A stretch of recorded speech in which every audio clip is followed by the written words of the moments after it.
Hanifa बीबी मियाँ फौत होया है। 2 बच्चियां ने मेरिया।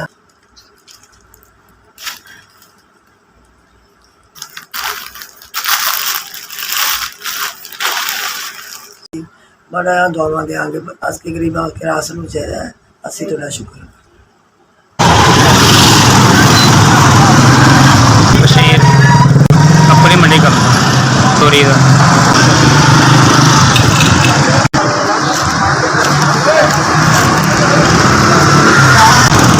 SVS साड़ी मेहरबानी शुक्रिया माड़े बंद राशन दिता।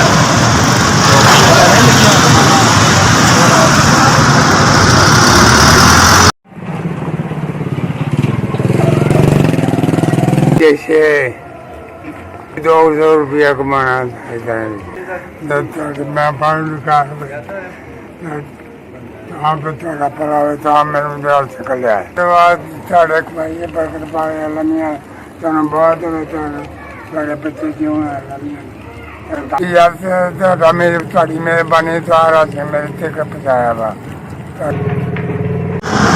मेरा नाम मोहम्मद यूनुस मैं मेहनत मजदूरी करना चुका जे बोल मशोदला घटिया कर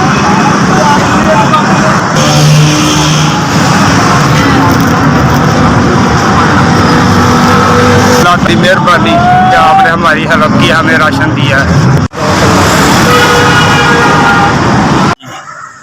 भाई मैं कारखाने काम करना कभी दिहाड़ी लगती है कभी 2-2 दिन दिहाड़ी नहीं लगती है।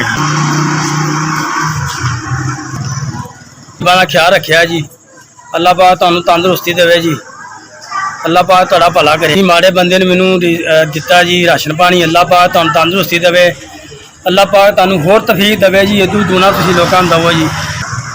SVS बड़ी मेहरबानी तुहाडी तुसां साडे तक राशन पहुँचाया जी।